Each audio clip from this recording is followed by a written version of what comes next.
Bueno, este curso introductorio de Teoría de la Computación 3 de la UNSA, abril de 1900, sí, de 2021. Vamos a ver de qué se trata esta materia. Bueno, primero vemos una presentación de la materia. Em, ¿Qué es lo que vemos en Teoría de la Computación? Bueno, ya tuvimos Teoría de la Computación 1 y Teoría de la Computación 2, así que más o menos tenemos una idea de qué se tratan la teoría de autómatas. Bueno, vimos que teoría de la computación 2 se iba un poquito del tema porque era más que nada una aplicación práctica de lo que se veía en teoría de la computación 1. Pero acá en teoría de la computación 3 volvemos a las teorías de la computación y vamos a ver un par de teorías acá, ¿no? Vamos a estudiar, por ejemplo, qué problemas se pueden resolver con un algoritmo y cuál sería, en ese caso, su complejidad.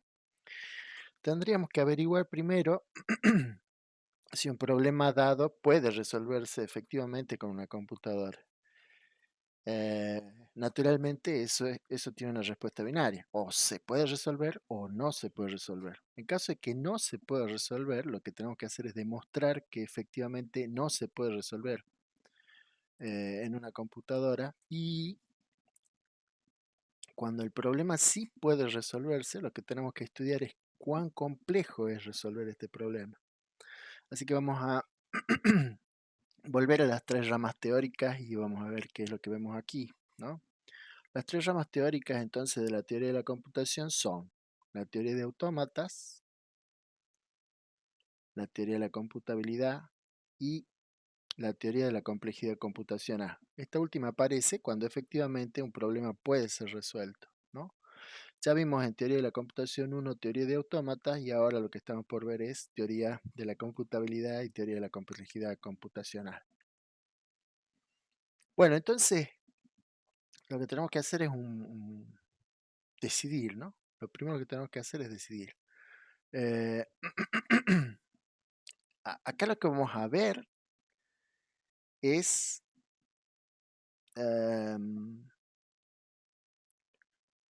si una cadena pertenece a un lenguaje o no, ¿no? Eso es lo que tenemos que decidir. Vamos a interpretar desde este punto de vista a los problemas como lenguajes, ¿sí?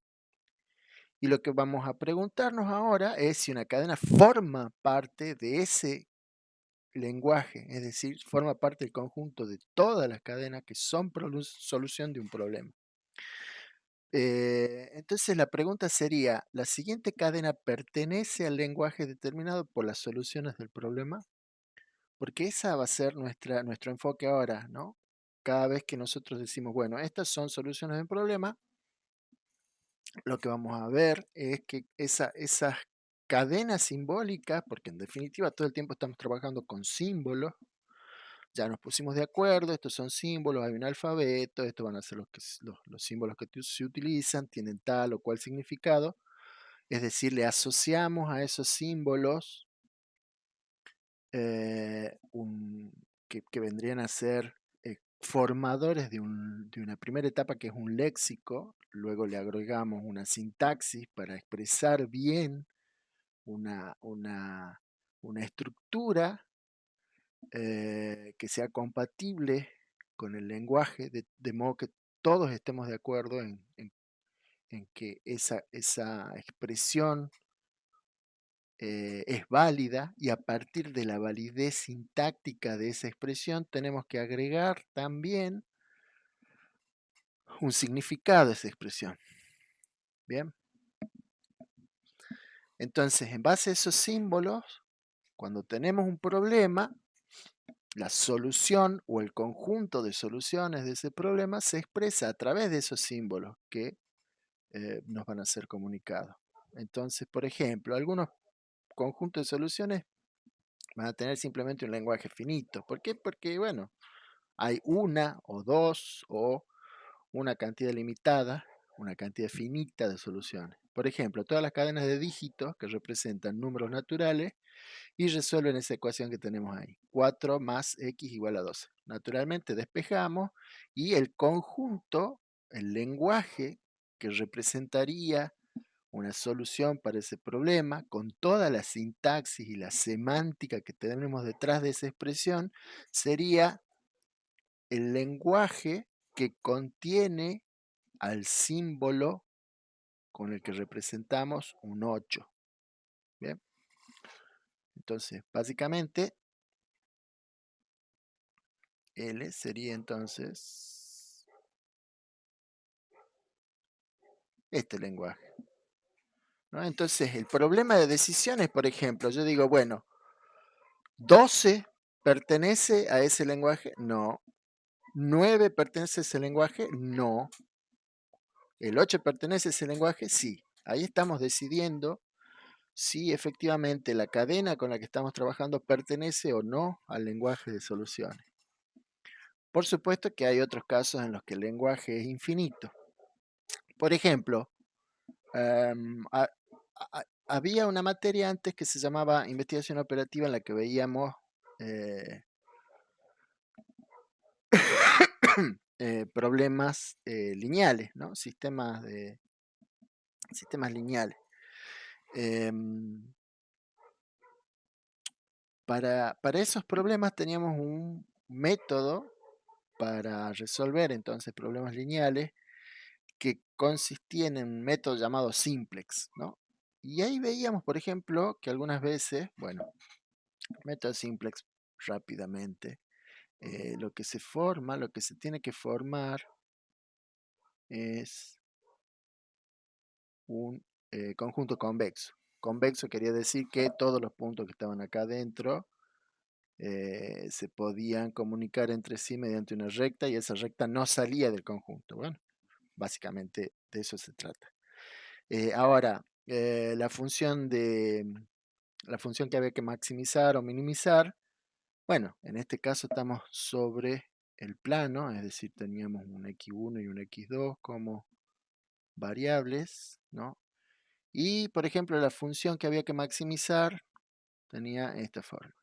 Entonces lo que se hacía era, básicamente el simplex, era mover esa solución hasta que tocábamos el conjunto de soluciones factibles en su último punto. Así que en general las soluciones eran o vértices de ese conjunto de soluciones posibles, factibles, o en el caso de que coincidiera la recta con eh, el segmento de recta que conformaba uno de los lados de ese conjunto convexo, podíamos tener infinitas soluciones, ¿no? Esto siempre hablando de soluciones en los reales, ¿no?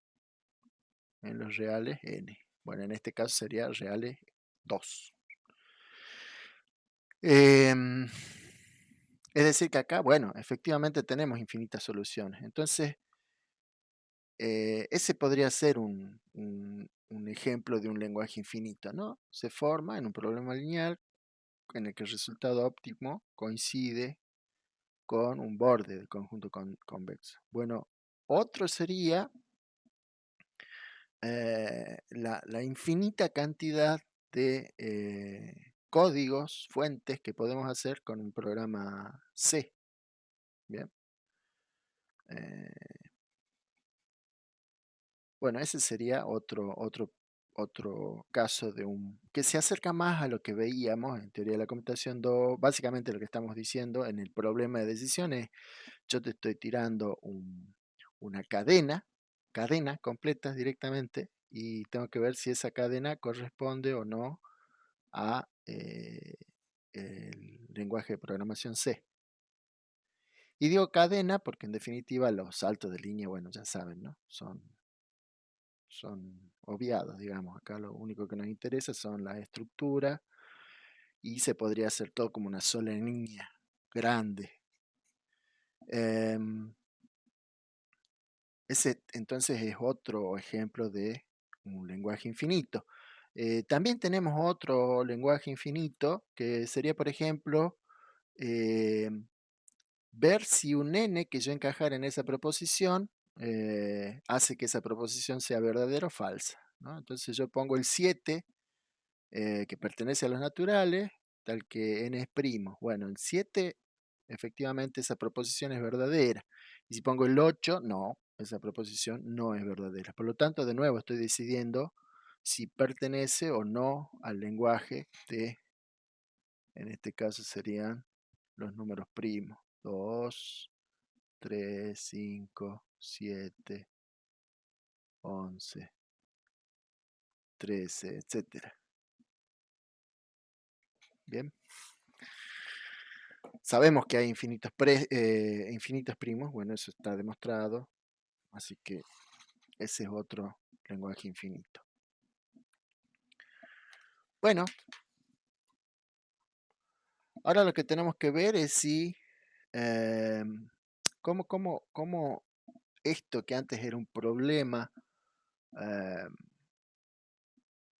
problemas generales, problemas que tienen distintas expresiones, distintas soluciones, ahora se convierten directamente todos en problemas de decisión. Porque simplemente lo que tenemos son lenguajes y lo que tenemos que hacer es decidir si una cadena pertenece o no a ese lenguaje. Así que definitivamente las respuestas acá son binarias. Sí, no. Pertenece, no pertenece. Este es un punto crucial cuando queremos entender esta materia. ¿Por qué? Porque lo que queremos saber es si un problema es computable o no. Primero, ¿no? Eh, si es computable, entonces vamos a tener una máquina que pueda responder si una cadena pertenece o no a ese lenguaje. Vamos a usar las palabras computable o decidible de manera indistinta, ¿no? O equivalente. Es decir, cuando decimos computable versus no computable, es correcto. Cuando decimos decidible versus indecidible, también es indistinto. Ambas formas de expresarnos van a ser usadas en distintas oportunidades, quieren decir lo mismo, no hay problema. Em, Naturalmente, uno tiene más asociado el computable no computable con algoritmos, pero en el fondo es lo mismo, decidible o indecidible. Lo que nos está diciendo es si va a existir un dispositivo que nos permita decidir justamente si una cadena pertenece o no a un lenguaje. Si efectivamente un problema es computable, vamos a tener que ir entonces a ver otra cosa, es qué tan complejo para resolver es ese problema. Es decir, si se puede resolver en un tiempo razonable o no. Entonces, cada vez que encontramos un problema, lo que tenemos frente a nosotros es una representación del siguiente diagrama. Tenemos el problema, lo que tenemos que averiguar es si ese problema es computable, o ese problema no es computable. Si es no computable, directamente demuestro que no es computable y lo descarto. Naturalmente, esto es un ejercicio teórico para nosotros y justamente esta materia se trata de eso, ¿no? Eh, pero en la práctica, bueno, se sabe que hay, porque ya fue demostrado, una lista enorme de problemas no computables, así que, bueno, si alguien nos pide por ejemplo, che, yo te voy a dar una gramática cualquiera y vos lo que quiero es que decidas a través de un algoritmo si esa gramática que te estoy dando es ambigua o no es ambigua. Entonces yo tengo que pararle el carro y decirle, no, ya está demostrado que ese problema es no computable o indecidible. Entonces, uno podría decir, sí, ¿por qué a veces, por ejemplo, cuando trabajamos con Flex, en particular cuando trabajamos con Bison o Bison, no sé cómo se dirá en inglés, y ingresábamos a cierta gramática, bueno, nos decía que en realidad tenía algunas incompatibilidades, ¿no? Encontraba algunas incompatibilidades, bueno, algunas incompatibilidades que sí se pueden encontrar porque son casi fáciles de encontrar. Lo que está refiriéndose esta cuestión de decir que es no computable ese problema es cuando yo estoy pensando en cualquier gramática. La gramática que yo doy es arbitraria. Por supuesto, estamos hablando siempre dentro de un conjunto de o una clase de lenguajes y una clase de gramáticas, ¿no? Estamos hablando básicamente de gramáticas libres de contexto. Yo puedo tener un lenguaje, sobre ese lenguaje tener dos gramáticas distintas, una que es ambigua y otra que no es ambigua. Entonces, yo lo que voy a tratar de buscar son gramáticas que no sean ambiguas, naturalmente. Pero ya vimos, o bueno, vamos a ver en realidad en esta materia, pero ya lo mencionamos varias veces, que no hay un algoritmo al cual yo pueda meterle una gramática y que me conteste si esa gramática es cualquiera, ¿no? Una gramática arbitraria, por eso estoy diciendo, es un problema general. eh, un algoritmo que me diga si esa gramática que yo incorporo como entrada es o no es ambigua. Bueno, en el caso de que el problema sí sea computable, entonces tengo que ver dos cosas. Si es tratable, y ahí vamos a ver que cuando es tratable, hablamos de su pertenencia a una clase de problemas, a la que llamamos la clase P, y la clase de los problemas intratables, que los clasificamos en otra clase que se llama clase NP. Siempre hay mucha confusión con respecto a esto porque ya vienen con antecedentes de haber escuchado hablar de esto, ¿no? Y en realidad se trata de qué tipo de máquina de Turing resuelve esos problemas. Por ejemplo, un problema, en ambos casos la P significa polinómico, pero se está refiriendo a la cantidad de pasos en los que esa máquina de Turing puede resolver el problema, ¿no? En ambos casos es polinómico,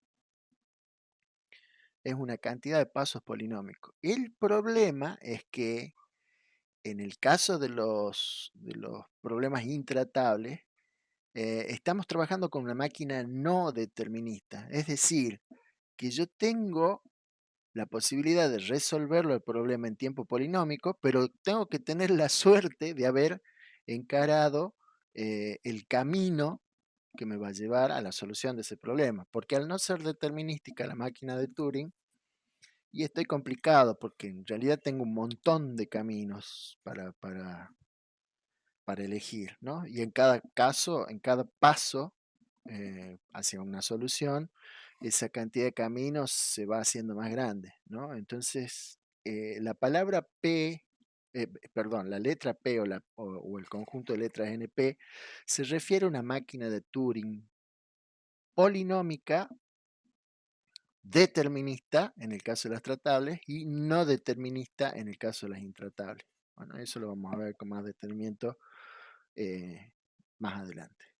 Bueno, en el caso de que sea tratable, entonces vamos a decir que sí encuentro un algoritmo que me va a resolver el problema en un tiempo razonable. Y en el caso de las intratables, eh, el algoritmo va a ser un algoritmo de tipo heurístico. Y las soluciones que me brinde ese algoritmo heurístico, vamos a procurar que sean lo más aproximadamente posible, eh, perdón, que sean lo más aproximadas posibles a la solución óptima, digamos, ¿no? Bueno, eso lo vamos a ver también con el tiempo. Por ahora cortamos acá y después seguimos a ver eh, el siguiente tema, que son efectivamente los problemas computables o no computables.